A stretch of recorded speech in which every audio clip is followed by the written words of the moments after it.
जय हिंद स्टूडेंट। इस लेक्चर में हम लोग डिस्कस करने वाले हैं uniform and non uniform motion. देखो, यूनिफॉर्म का मतलब आप क्या समझते, यूनिफॉर्म से मतलब आप क्या समझते हो कि किसी फिजिकल क्वांटिटी में कोई भी फिजिकल क्वांटिटी हो, कोई फिजिकल क्वांटिटी हो, मान लो कि यहाँ पर अगर मैं मोशन कहूँगा तो मोशन से रिलेटेड अगर मैं फिजिकल क्वांटिटी लूँगा तो मैं स्पीड लूँगा। क्या लूँगा? स्पीड। तो अगर मैं कहूँ कि स्पीड है अपने पास, तो ये एक स्केलर क्वांटिटी है। कैसी क्वांटिटी है? स्केलर क्वांटिटी है। यानी कि अगर मैं स्केलर क्वांटिटी कह दिया तो इनडायरेक्टली मैं आपसे ये कह रहा हूँ कि केवल इसके पास मैग्नीट्यूड है, डायरेक्शन नहीं है। अब अगर मैं कह रहा हूँ कि यूनिफॉर्म स्पीड है, तो इसका ये मतलब है कि मैंने इसके मैग्नीट्यूड को फिक्स कर दिया। मैंने इसके मैग्नीट्यूड को फिक्स कर दिया, क्योंकि मैग्नीट्यूड से ही स्पीड बदल सकती है और कोई ऐसा जरिया नहीं है जिससे कि स्पीड बदला जा सके, क्योंकि स्पीड तो केवल और केवल मैग्नीट्यूड का फंक्शन है। तो मैग्नीट्यूड बदलेंगे तभी स्पीड बदलेगा, मैग्नीट्यूड को कांस्टेंट रखेंगे तो स्पीड कांस्टेंट हो जाएगा, मैग्नीट्यूड नहीं बदलेंगे तो स्पीड नहीं बदलेगा।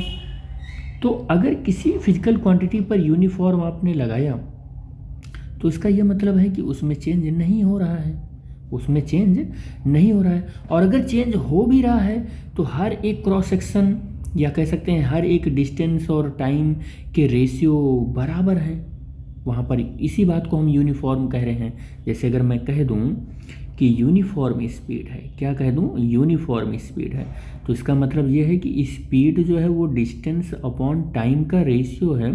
तो किसी दिए गए टाइम, मान लो कि 2 सेकंड में टाइम लेता हूँ और 10 मीटर का चेंज करते हैं तो 5 मीटर पर सेकंड आ गया।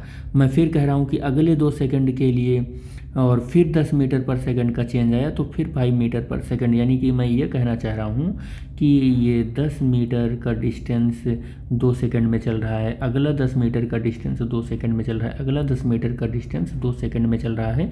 तो यहाँ पर जो वेलोसिटी आ रही है वो वेलोसिटी आप देख रहे हैं 2 मीटर पर सेकंड, 2 मीटर पर सेकंड, सब में 2 मीटर पर सेकंड, यानी कि ये यूनिफॉर्म आ गया। मतलब मैं ये कहना चाह रहा हूँ कि अगर मैं यूनिफॉर्म मोशन कह रहा हूँ तो इसका मतलब उसकी स्पीड कांस्टेंट होगी, और स्पीड कांस्टेंट होगा तो उसका क्या फिक्स किया होगा हमने? मैग्नीट्यूड फिक्स किया होगा। अब अगर मैं दूसरी एक रेफरेंस में बात कर लूँ, नॉन यूनिफॉर्म की बात कर लूँ, किसकी बात कर लूँ? नॉन यूनिफॉर्म की बात कर लूँ। अब अगर नॉन यूनिफॉर्म की बात अगर मुझे करना है तो मैग्नीट्यूड अगर बदलता है किसी चीज़ का, क्या करता है? मैग्नीट्यूड बदलता है, तो भी कह सकते हैं कि अगर ये चेंज होता है, मैग्नीट्यूड अगर चेंज होता है तो भी हमारा मोशन क्या हो जाएगा? चेंज हो जाएगा। मोशन क्या हो जाएगा? चेंज हो जाएगा। मोशन क्या हो जाएगा? चेंज हो जाएगा। ठीक है। और अगर मैं डायरेक्शन को चेंज करता हूँ, डायरेक्शन को चेंज करता हूँ तो भी हमारा मोशन क्या हो जाएगा? चेंज हो जाएगा। अब एक ऐसी फिजिकल क्वांटिटी ढूंढो जिसका कनेक्शन मोशन से हो और उसमें मैग्नीट्यूड और डायरेक्शन दोनों आ रहे हों, तो हमें इससे रिलेटेड एक फिजिकल क्वांटिटी मिलती है जिसको हम वेलोसिटी बोलते हैं। तो वेलोसिटी के पास मैग्नीट्यूड भी होता है, मैग्नीट्यूड भी होता है और डायरेक्शन भी होता है। दोनों में से कोई भी चेंज करो वेलोसिटी क्या हो जाएगी? चेंज हो जाएगी। और अगर दोनों को चेंज करो, दोनों में से कोई भी चेंज करो या दोनों को चेंज करो, तब भी वेलोसिटी चेंज हो जाएगी। इसका मतलब क्या हो? इसका मतलब ये हुआ कि नॉन यूनिफॉर्म मोशन में जब कभी भी ऐसा हो रहा होगा तो ऐसा भी हो सकता है कि मैग्नीट्यूड हम कांस्टेंट रखें, मैग्नीट्यूड हम क्या रखें? कांस्टेंट रखें, और डायरेक्शन को बदल रहे हों, डायरेक्शन को क्या कर रहे हों? चेंज कर रहे हों। ऐसा भी हो सकता है, और ऐसा भी हो सकता है कि मैग्नीट्यूड को हम क्या करें? चेंज करें, मैग्नीट्यूड को चेंज करें और डायरेक्शन को हम क्या करें? सेम रखें, डायरेक्शन को हम कांस्टेंट रखें, डायरेक्शन को हम कांस्टेंट रखें, या मैग्नीट्यूड और डायरेक्शन दोनों को हम क्या रखें? दोनों को हम चेंज करें। तो हमारा इस कंडीशन में क्या मिलने वाला है?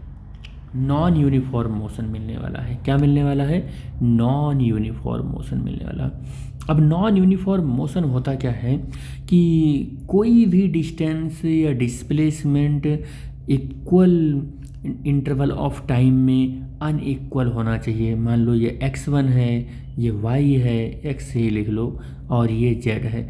तो unequal displacement equal interval of time में जब कभी भी ट्रैवल होता है तो वो नॉन यूनिफॉर्म मोशन कहलाता है। हालांकि ये एक अलग टॉपिक है जब हम यूनिफॉर्म मोशन और नॉन यूनिफॉर्म मोशन को लेकर चर्चा करेंगे एक सर्कुलर मोशन के रेफरेंस में, तो वो टॉपिक भी होगा, लेकिन वो आगे के टॉपिक में होगा।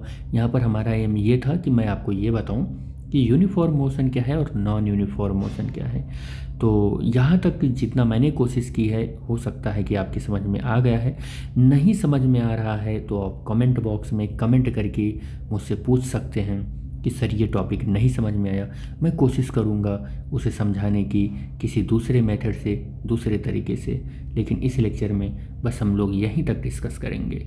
ओके बेटा, मिलेंगे नेक्स्ट लेक्चर में। Thanks for watching the video. Thank you बेटा।